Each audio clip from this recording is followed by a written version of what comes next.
Bismillahirrahmanirrahim. Assalamualaikum warahmatullahi wabarakatuh. Innal hamdalillah nahmaduhu wa nasta'inuhu wa nastaghfiruh wa na'udzu billahi ta'ala min shururi anfusina wa min sayyiati a'malina. Man yahdihillahu fala mudilla lahu ومن يضلل فلا هادي له أشهد أن لا إله إلا الله وحده لا شريك له وأشهد أن محمدا عبده ورسوله يا أيها الذين آمنوا اتقوا الله حق تقاته ولا تموتن إلا وأنتم مسلمون ويا أيها الناس اتقوا ربكم الذي خلقكم من نفس واحدة وخلق منها زوجها وبث منهما رجالا كثيرا ونساء واتقوا الله الذي تساءلون به والأرحام إن الله كان عليكم رقيبا يا أيها الذين آمنوا اتقوا الله وقولوا قولا سديدا يصلح لكم أعمالكم ويغفر لكم ذنوبكم ومن يطع الله ورسوله فقد فاز فوزا عظيما أما بعد أيها الإخوة الفضلاء وأيتها الأخوات الفاضلات. Senang sekali saya bisa berjumpa dengan antum semua di kesempatan sore hari ini dalam suasana kita keistiqomahan, niat-niat yang ikhlas dan juga amalan-amalan yang diterima di bulan ini serta mendapatkan ampunannya di bulan tersebut. Kita akan melanjutkan pembahasan kita. Kalau kemarin kita sudah membahas tentang bagaimana menjadi seorang mahasiswa, insyaallah di kesempatan kali ini kita akan membahas bagian yang tidak kalah penting, yakni tentang bagaimana seseorang berusaha untuk bermuhasabah, memperbaiki dirinya, tentu saja dengan mencari kelemahan-kelemahan dirinya. Dan memang ini harus dilakukan. Kalau kita tidak bisa melakukan review atau melihat kembali apa yang ada pada diri kita, kemudian mengetahui kelemahan-kelemahan kita dan memperbaikinya, kita tidak akan bisa menjadi lebih baik. Kita harus berusaha mencari tahu apa yang kita miliki berupa kekurangan-kekurangan. Baik. Di sini saya nukilkan sebuah perkataan yang sangat baik dari Imam Ibnul Qayyim. Ya. Sebuah perkataan yang sangat baik dari Imam Ibnul Qayyim. Apa itu? Imam Ibnul Qayyim mengatakan, "Tuba liman syaghalahu Tuba liman syaghalahu aibuhu an uyubin nas wa wailul liman nasiya aibahu wa tafarragha li uyubin nas fal awwal alamatu sa'adah was tsani alamatu syaqawah." Beruntunglah, sungguh beruntung. Siapa itu? Orang yang dia sibuk di dalam melihat aib-aibnya sendiri sehingga dia bisa terhindarkan dari membicarakan aib atau mencari aib orang lain. Dan celaka orang yang ternyata tidak tahu aibnya sendiri dan justru dia malah fokus memberikan perhatian pada aib-aib manusia. Yang pertama ini adalah tanda kebahagiaan seseorang. Jadi kalau kita bisa tahu aib-aib kita dan memperbaikinya, ini adalah tanda kebahagiaan. Makanya dalam sebuah perkataan yang lain, Imam Ibnul Qayyim juga mengatakan dengan nada yang serupa, "Man 'arafa nafsahu", barang siapa mengetahui dirinya sendiri, yakni kekurangannya, "ishtaghala bi islahiha an uyubin nas", dia akan berusaha sibuk untuk membenahi dirinya. Jadi urgensi di dalam mengetahui aib ini bukan hal yang remeh, bukan hal yang sepele. Tapi urgensi di dalam mengetahui aib ini besar, karena dengan mengetahui aib kita, kita bisa memperbaiki diri kita, mendapatkan kebahagiaan nantinya. Tapi yang tidak pernah melihat dirinya, mereview, muhasabah, dia justru akan mencoba mencari-cari kesalahan orang lain, melihat kesalahan orang lain dan menganggap dirinya barangkali tidak sempurna, menganggap dirinya sempurna, ya. Subhanallah. Dan tentu saja ini yang dinamakan dengan kesedihan, kesengsaraan, ya, ketika seseorang tidak tahu kesalahannya sendiri. Baik,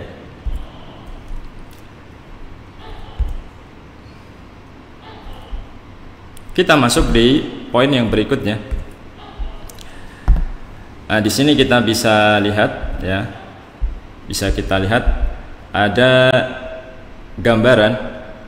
Mungkin antum bisa melihat bersama gambaran di sana orang yang apa ini? Gambar apa ini kira-kira? Ya. Kira-kira gambar apa ini? Ada yang bisa menjawab apa gambar yang Anda lihat sekarang? Ya.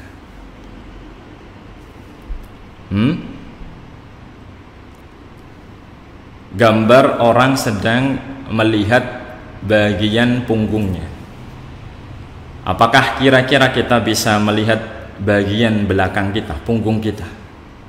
Coba Anda praktekkan, bisa tidak Anda melihat bagian punggung Anda? Niscaya tidak akan bisa, susah, ya. Ini juga menjelaskan kepada kita apa itu kita membutuhkan orang lain, ya, untuk melihat kekurangan-kekurangan kita. Kita nggak bisa melihat bagian belakang kita. Ada bagian hal-hal yang nggak bisa kita lihat. Kita butuh orang lain untuk melihat kekurangan tersebut, sehingga kita bisa membenahi, bisa memperbaiki, bisa menyempurnakan yang luput dari kita. Nah, ini penting. Ini ada 1 menit untuk antum yang mendengar semuanya, ya, live talk ini, ya. Karena kita sedang berusaha mencari aib, dan subhanallah, antum tahu, ya, aib itu banyak banget, ya. Berat berbicara sebenarnya masalah aib, karena jumlahnya luar biasa. Kalau kita mau coba hitung kesalahan dan aib-aib kita, nggak terhingga.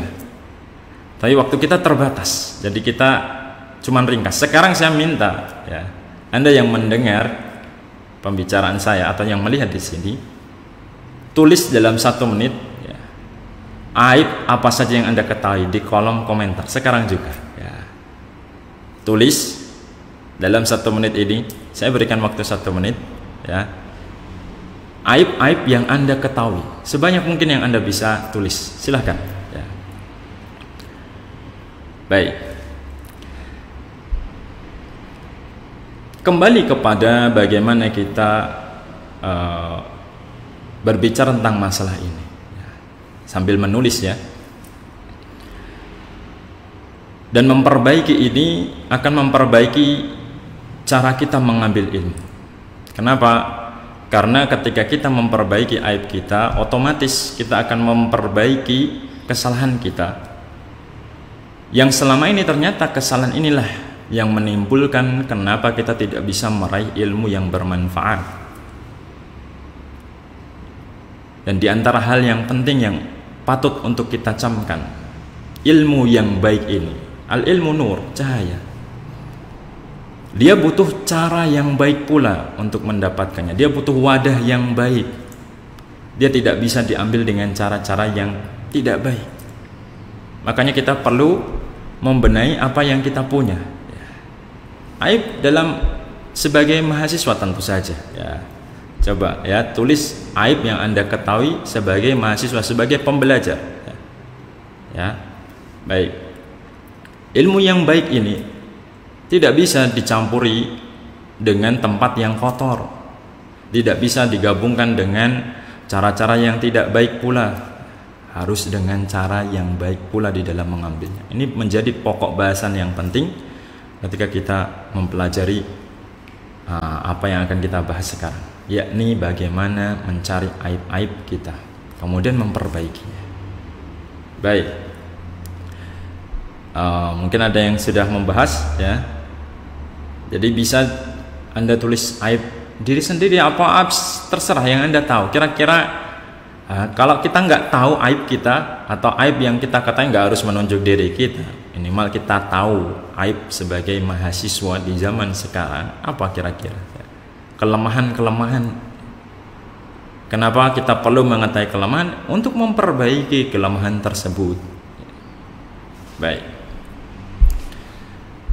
saya sudah rangkum di dalam beberapa pembahasan tentang masalah aib ini, dan bisa kita lihat di dalam nukilan yang saya bawa di sini. Bisa kita lihat dari perkataan Imam Ibnul Qayyim, agama itu adalah adab. The deen itself is manners. Jadi agama itu adab.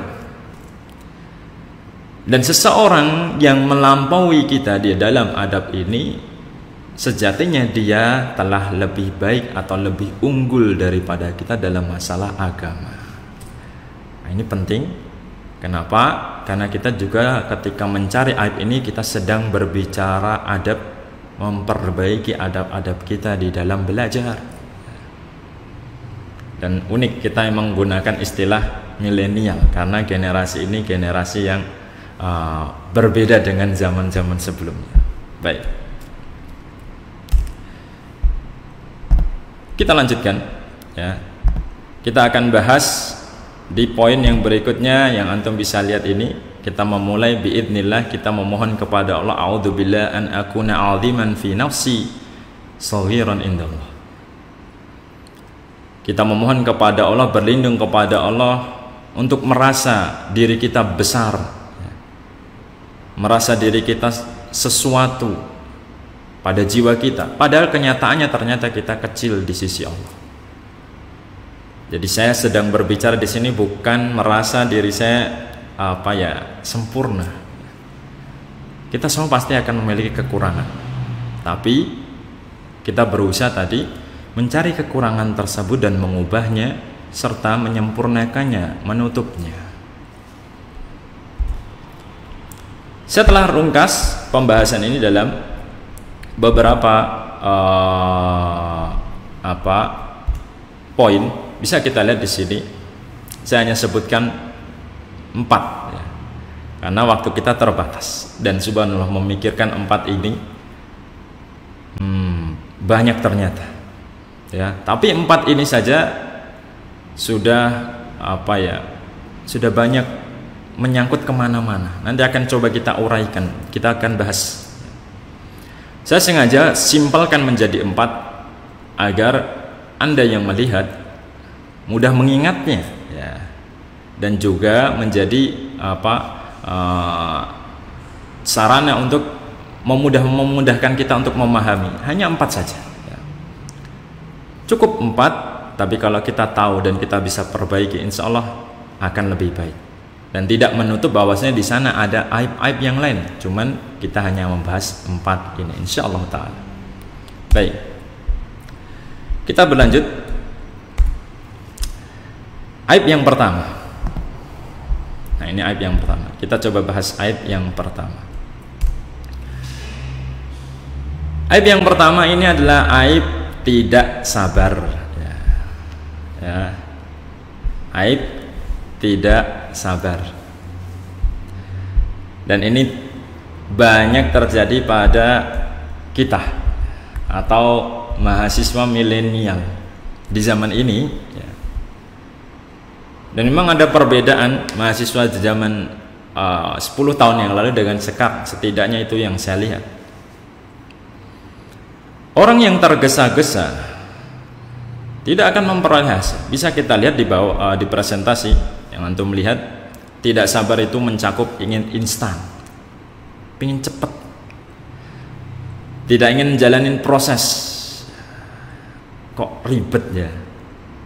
Atau terburu-buru. Tidak sabar itu juga bermakna terburu-buru ya. Atau tidak sabar juga bermakna cepat bosan. Tidak sabar juga berimbas pada suka mengantuk ini, karena nggak sabar, jadi dia sudah ngantuk terus tidur. Ada kaidah usul, kaidah fikih maksud saya, yang berbunyi man ta'ajjala syai'an qabla awanihi uqiba bi hurmanihi. Barang siapa tergesa-gesa pada sesuatu sebelum saatnya tiba, maka dia mendapatkan sanksi atau hukuman dengan terhalangnya dia meraih hasilnya. Dengan tergesa-gesa justru akan membuat kita tidak akan meraih hasil. Kehilangan kesabaran membuat kita tidak bisa meraih hasil yang optimal. Lihat, saya nukilkan sebuah ayat di bawah di surat As-Sajdah, antum bisa lihat ya. Wa ja'alna minhum a'immah, dan kami jadikan di antara mereka imam, pemimpin. Yahduna bi amrina, tatkala mereka memberi petunjuk dengan petunjuk kami, perintah kami, pemimpin tersebut. Kapan itu terjadi? Saat menjadi pemimpin. Lamma sabar, tatkala mereka bersabar. Sabar ini kunci yang besar ya. Dan itulah tujuan ya, belajar salah satunya adalah melatih kesabaran kita pula ya. Lihat bagaimana Ibnu Umar menyelesaikan surat Al-Baqarah 8 tahun lamanya. Dan kita belajar ya Al-Baqarah berapa lama? Subhanallah. Gara-gara tidak sabarnya kita di zaman ini, untuk orang-orang di zaman kita, nas'alullah al-afiyah wassalam, dibuatlah akhirnya, kalau kita pengen tahu, video 5 menitan ya, video pendek. Dan di zaman dahulu ini nggak ada, baru zaman sekarang. Kenapa? Karena orang di zaman sekarang tidak sabar kalau harus melihat video panjang-panjang ya. Meskipun zaman sekarang ini sudah ada sarana video dengan kualitas audio yang luar biasa ya, ya gambarnya juga istimewa, tapi nggak sabar. Yang ditonton cuman awalnya, cuman 5 menit. Habis itu apa? Bosan sama ustadznya, suruh ustadz ganti ustadznya aja ya. Atau ustadznya datar nih, ganti nih ya. Berbeda kalau Anda belajar di majelis ilmu, Anda nggak bisa bilang sama ustadznya, ustadz ganti ustadz ya, bosan sudah pernah dengar ya.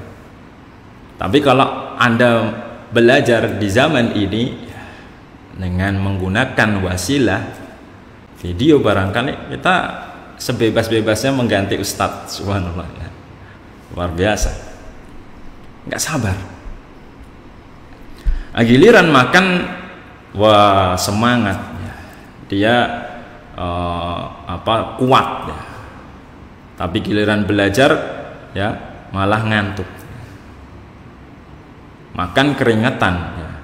Kerja malah ngantukan ya. Subhanallah. Tidak sabar berarti juga tidak bertahap dalam belajar, inginnya langsung ke materi-materi yang besar, padahal kita tidak bisa menguasainya kalau tidak mengetahui dasaran-dasarannya. Baik, kita lanjutkan. Yang berikutnya adalah tidak ingin susah atau unwilling to self-sacrifice ya. Tidak mau berkorban. Masyarul ikhwah, kita harus tahu faktanya bahwa ilmu itu tidak bisa diraih kecuali kita harus mengorbankan sesuatu, harus merasakan susah, tidak bisa santai. Al ilmu in a'taita kullak a'taka ba'dah, wa in a'taitahu ba'dak lam yu'tika syai'an. Ilmu itu meskipun kita kasih semuanya, susah kita kasih semua, ilmu saja masih cuman ngasih separuhnya saja. Tapi kalau kita cuman kasih separuh, kita nggak ngasih sedikit pun ilmunya. Jadi kalau kita di dalam belajar ini nggak mau susah, nggak mau berkorban, minim usaha, tidak mau mengeluarkan, minim waktu, tidak mau mendapatkan beban, rintangan, Gimana bisa meraih ilmu yang bermanfaat? Lihat, saya kutipkan di sana, dan ini adalah hal yang termasuk penting di dalam memahami pembahasan ini. Kita berpikir kita tidak mau susah, padahal susah itulah yang sebenarnya dinilai oleh Allah, yakni usaha kita. Allah Subhanahu wa taala katakan di surat An-Najm, wa anna sa'yahu sawfa yura, dan sesungguhnya usaha mereka kelak akan diperlihatkan. Yang diperlihatkan nanti usahanya kita, susahnya tadi.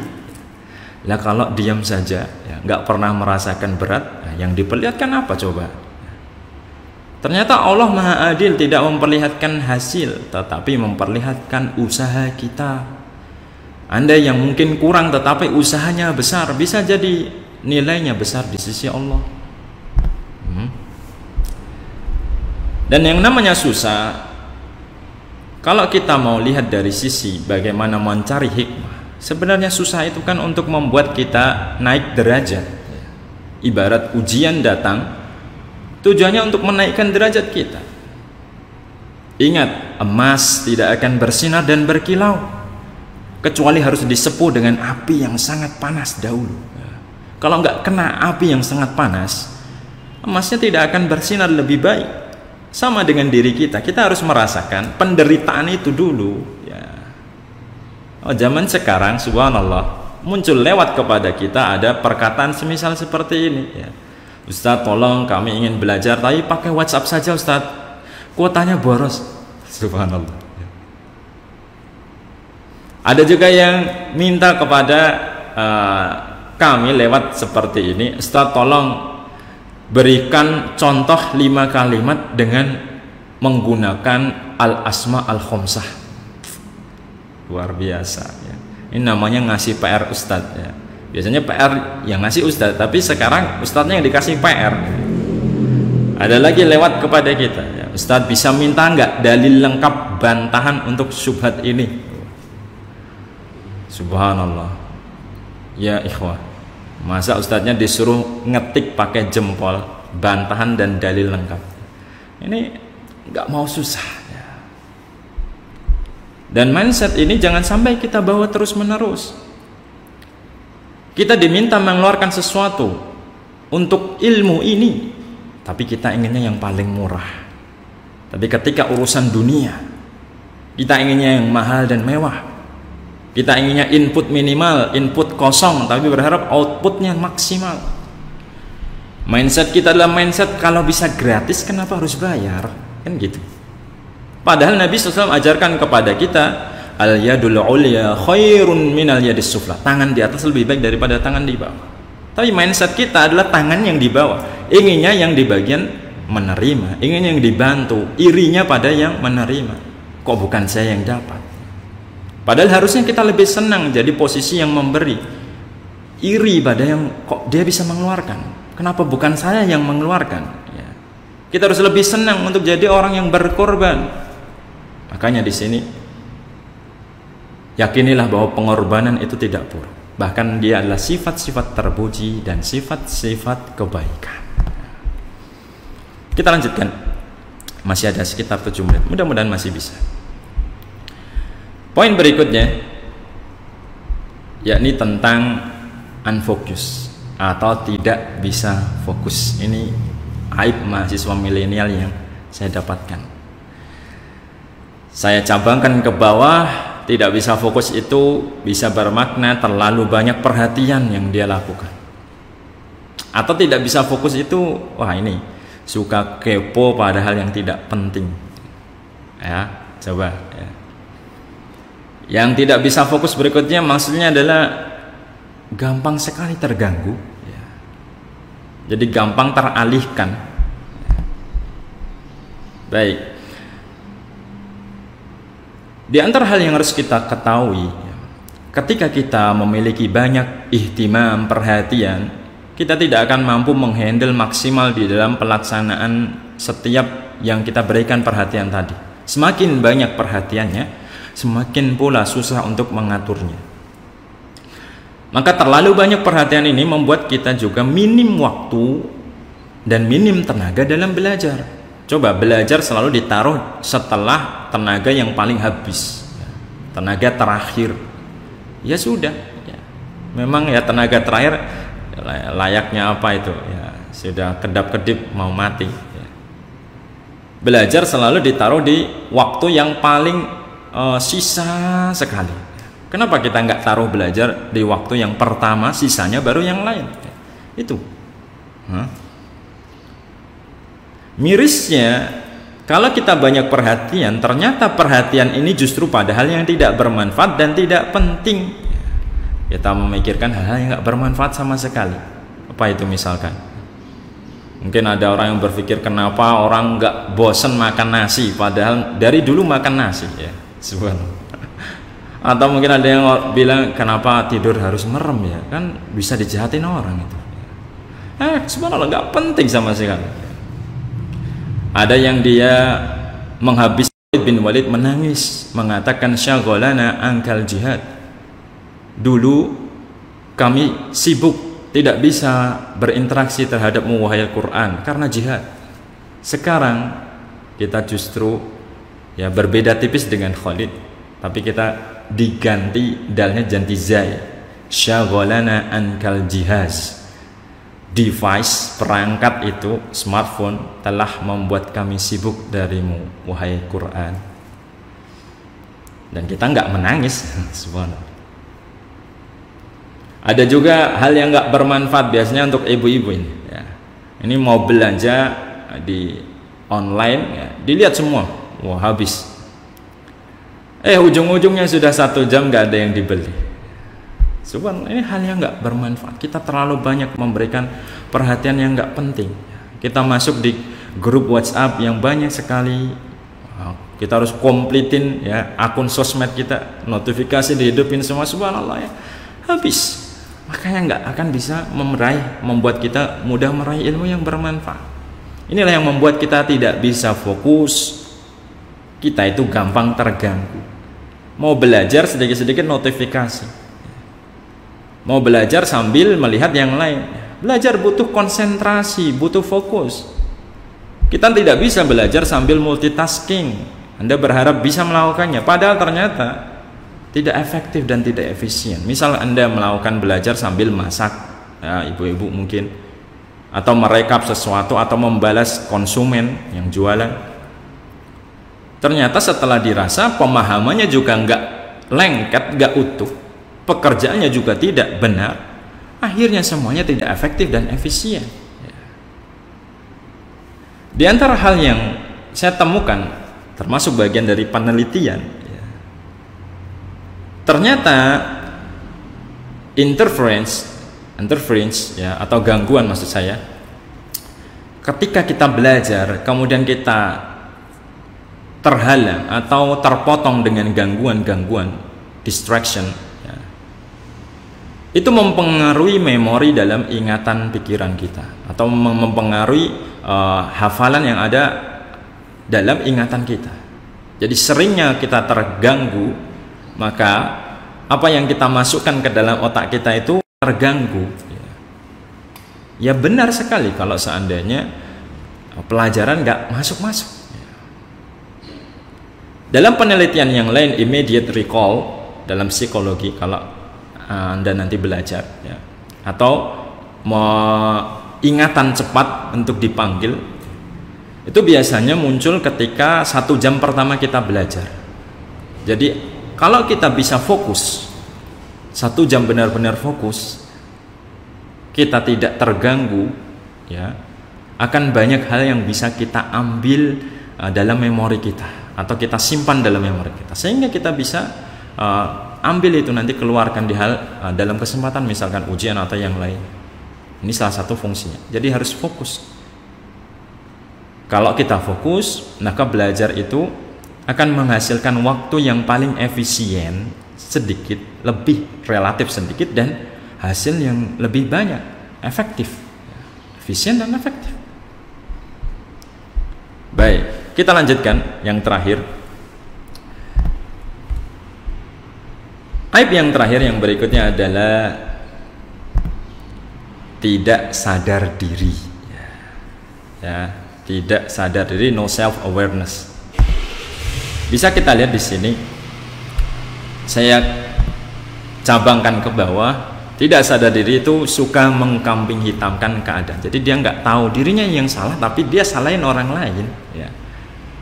Atau salahin apa kalau nggak ada laptop nggak belajar? Karena kalau nggak ada yang mengajari, apa Anda stop belajar membaca? Gara-gara nggak ada gurunya.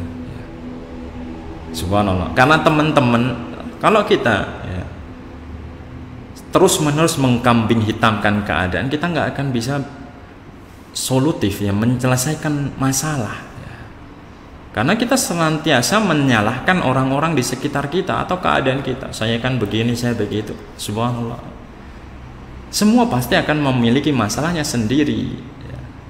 Tapi jangan salahkan masalah itu. Ketahuilah apa yang kita lakukan pada dasarnya adalah akibat dan pilihan kita. Kita bisa memilih dan bisa mencari solusi. Baik. Di situ juga di bawah bisa kita ambil tidak sadar diri itu merasa tinggi, sombong, istikbar, takabur.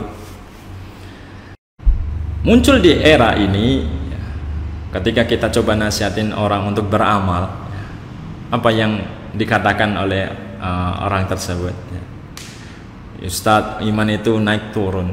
Ini iman saya lagi turun, jadi saya nggak melaksanakan. Subhanallah. Padahal iman waktu turun bukan meninggalkan, tapi mengerjakan dengan kadar yang lebih rendah. Lihat, Nabi SAW pernah mengatakan dalam sebuah hadisnya, kalau kita itu sudah sedang futur sholat berdiri, sudah sholatnya duduk. Ketika sholat malam misalkan, tidak ditinggalkan, ya. Artinya bukan itu sebagai dalih kemudian kita salahkan, ya, selain diri kita. Ini keadaannya lagi gini, saya nggak bisa, ya. Kalau begitu nggak akan selesai. Tidak sadar diri adalah salah satunya dia merasa dirinya ketinggian. Padahal ilmu itu laksana air, mengalir dari tempat yang lebih rendah, mengalir ke tempat yang lebih rendah. Orang yang meninggi tidak akan bisa mendapatkan ilmu. Orang yang ketika belajar merasa aku sudah tahu, sudah pernah ini, ya, sudah ngerti. Justru ketika dia berusaha mencari dan mengambil ilmu, dia tidak akan dapat banyak faidah, sedikit. Kenapa? Karena di dalam mencari ilmunya dia membawa dirinya dengan pembawaan yang sombong dan tinggi. Aku sudah tahu semua, malah nggak dapat faidah sama sekali. Harusnya seseorang itu semakin berilmu, semakin tawadhu, semakin banyak berpikir sebelum berucap ataupun bertindak. Tidak sadar diri artinya kita juga melampaui kapasitas kita. Nah, ini salah satunya kesalahan dalam belajar. Kita mampunya seberapa? Coba dihitung. Dan kebaikan itu kan pada yang pertengahan. Melampaui kemampuan diri akan justru menghancurkan diri kita. Ibadah itu kan hal yang dibangun. Belajar itu juga sesuatu yang dibiasakan, nggak bisa langsung banyak-banyak. Dalam artian, Anda harus mulai dari yang kecil dulu kalau mau yang besar. Awalnya setengah jam, nanti jadi 45 menit, kemudian jadi 1 jam, kemudian bisa 2 jam, kemudian bisa 3 jam, 4 jam, 5 jam, dan seterusnya. Kalau tapi tidak pernah belajar 1 jam saja, 2 jam duduk diam tanpa melihat HP misalnya, nggak akan bisa belajar yang 5 jam. Sadari kapasitas kita. Kalaupun memaksa, habis itu hilang. Man romal ilma jumlatan dahaba anhu jumlatan. Barang siapa berusaha mencari ilmu sejumlah langsung banyak, akan hilang sejumlah itu pula. Kemudian tidak sadar diri maknanya juga kita itu suka dipuji atau suka terkenal. Nggak sadar dirinya bahwa kita itu pada dasarnya di sisi Allah bukan siapa-siapa. Apalah hakikat pujian dan celaan tadi tidak mengubah kedudukan kita di hadapan Allah Azza wa Jalla. Kenapa ada di zaman ini orang-orang yang suka ya pujian, ya, gila pujian, atau bahkan suka tasoddur, inginnya menunjukkan diri, inginnya terkenal. Sudah banyak orang-orang yang hebat, lebih layak mereka. Kenapa kita berusaha untuk ini saya katakan ada ya, tidak semuanya disalahkan ya. Ada orang yang memang berusaha mencari popularitas. Di zaman dahulu para ulama menulis buku karena dicecar permintaan oleh murid-muridnya. Allahani ba'dul ikhwah, sebagian saudara terus-menerus mencecarku dengan permintaan untuk menulis. Jadi ada kebutuhan, ada memang di sana ada hajat. Sekarang ada orang yang menulis karena apa? Agar jadi viral, agar bestseller mungkin. Tidak, saya katakan tidak semua, tapi ada yang niatnya buruk, ada yang memang niatnya baik. Dia mencari hanya bestseller itu hanya bonusnya saja. Dahulu para sahabat radhiyallahu anhum bersembunyi agar tidak kelihatan amalnya. Sekarang ada orang ya, dia ke masjid bawa alat rekaman, kameranya, bawa mic-nya, kemudian dia jadi imam, dia rekam sendiri bacaan Qur'annya, di live kan pula. Saya nggak katakan semuanya buruk, ini contoh-contoh agar apa gunanya kita coba muhasabah lagi. Apakah kita memang artinya memiliki kompetensi sehingga memang bisa dijadikan panutan, atau di sana sudah banyak orang-orang yang lebih baik sebenarnya untuk dijadikan panutan, lebih berilmu, lebih punya wibawa, lebih waro. Kenapa kita berusaha menonjolkan diri kita? Subhanallah. Sekali lagi, yang terpenting adalah bagaimana diri kita itu di hadapan Allah, bukan di mata manusia. Lihat Al-Imam Al-Ghazali mengatakan asyaddun nas hamaqah aqwahum i'tiqadan fi fadli nafsi. Manusia yang paling bodoh adalah yang paling yakin dia itu hebat. Dan manusia yang paling cerdas akalnya, yang justru dia paling keras menuduh dirinya, aku ini kayak begini. Nah, kita sudah belum menerapkannya. Baik, ini bagian terakhir dari pembahasan kita. Aib-aib ini bertujuan untuk memperbaiki kita. Dan kita sudah singgung bahwasanya pujian itu pada dasarnya tidak bermanfaat untuk kita.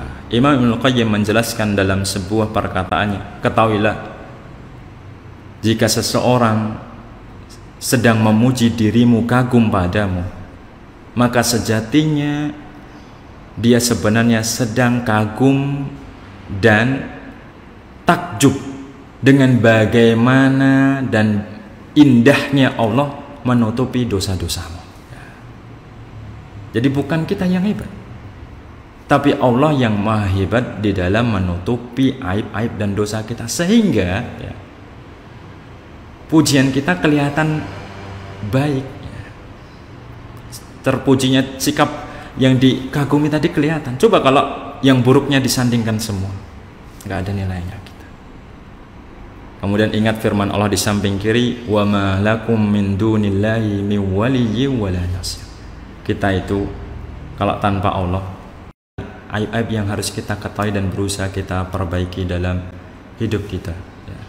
Mudah-mudahan yang sedikit ini bisa memberikan pencerahan, kemudian sikap untuk lebih bermuhasabah lagi, dan mudah-mudahan Allah sempurnakan kekurangan kita, tutup semuanya, dan jadikan kita hamba-hamba yang besar di sisinya dan mendapatkan keridhaannya Azza wa Jal. Saya cukupkan pembahasan kali ini. Subhanakallahumma wa bihamdika asyhadu an la ilaha illa anta astaghfiruka wa atubu ilaik. Wassalamualaikum warahmatullahi wabarakatuh.